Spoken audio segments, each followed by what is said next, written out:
This video is the first of 3 or 4 videos I'm going to make on how to get quickly started on TrackDrive in about 5 minutes. So the first thing I'm going to do when you first log on is going to bring you to offers here, and I'm going to click add an offer, and I'm going to do Medicare calls.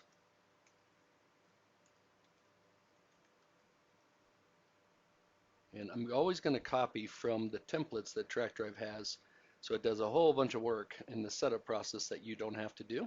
So I'm going to go ahead and click create offer here. It's going to go ahead and start building that offer for us automatically with contact fields. That's what it's doing now. I'm going to go ahead and pause this while it does this. It takes about a minute, and I don't want to waste your time. Okay, so the offer just finished. It did a whole bunch of stuff for us. I'm going to go ahead and click on view offer here.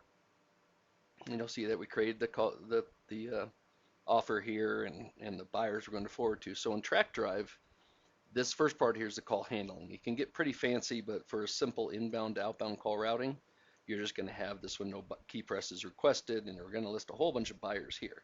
So this is when we can route a call. If we can't route a call, buyers are closed, you have filters on the buyers and this particular caller doesn't match, that's where call exception handling comes into play. So we say if we can route it, perfect. If not, what do we do in these different cases? But we're not going to worry too much about this on this quick start video because this stuff is pretty much set as most people would do it. So now that the offer is created, we also have our contact fields got created. And every offer that you're going to set up in TrackDrive from our templates, we're always going to put our contact information, common to most offers, in green here. In the maroon here is how the lead was created, the traffic source, sub IDs, the source URL, getting the journey IDs and stuff. The stuff in red here is stuff that would be changed by an agent, like getting a second journey lead ID, who the buyer agent is. This information could be coming from TrackDrive if you're using agents on TrackDrive, or could be coming from VG for example, that you're posting as data forward. Then the stuff here in black is so we can communicate with other common tracking platforms, Retriever, Ringba, um, some webhook stuff we might do to check quality scores and such. But we finally get down to the part where we're in the colors, and I like to keep them together here. So in the colors, these are the things then that are specific to this vertical. So we have Medicare questions here. So each one of these templates is going to copy in really good contact fields, and I'll discuss with you when the contact fields are used when someone asks you for posting instructions in a later video. But the quick start part of this is we now have the offer all set to go. I'm going to go ahead and edit this first routing, and we created a dummy buyer for you here, and we can just click inline edit on this and fix it up. So if I was going to send this one to 877-234-1200 would be the phone number. I'm going to fix this to be ABC Health, and I can type out the name here, ABC Health, who's going to do our Medicare stuff. They're in the Eastern time zone, so I would do that. I prefer to do the time zone of where the buyer is in case they're ever going to see their hours of operation, so they're not confused what you did compared to where they live. Some people will pick a time zone and do everything in their time zone. It's easier for them. So that part there, I'm going to imagine there's no filters, but when you are trying to set up, usually your first buyer, the only filters you're going to have are geographic.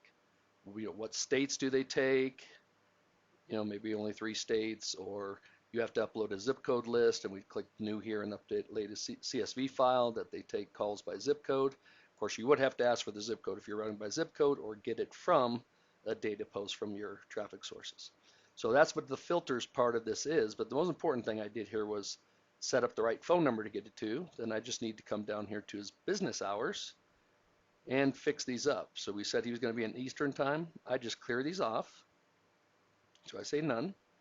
And then I'm going to say that this guy is open from 8 to 8, I'm sorry, Monday through Friday, but he's only open from 10 to 2 o'clock on Saturday, and he's completely closed on Sunday.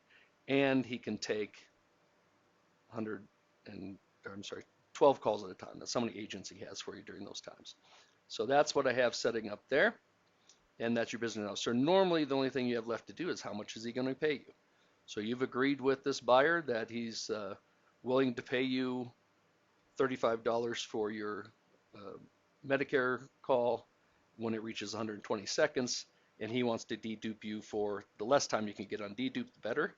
But if you could get them to agree to a week that you can send them the same color and get paid again, usually it's 30 days. Sometimes they might say 60 or 90 days, but this is a negotiation, how much you get paid, the duration, the cost less, and how long you don't get paid if you send it to them again. That's a negotiation with your buyer. It's not something you just make up. So in a nutshell, I'm now already done setting up my first offer and ready to send calls to it. In the next videos, I'm going to show you how to create some traffic sources and assign phone numbers to them and give them posting instructions.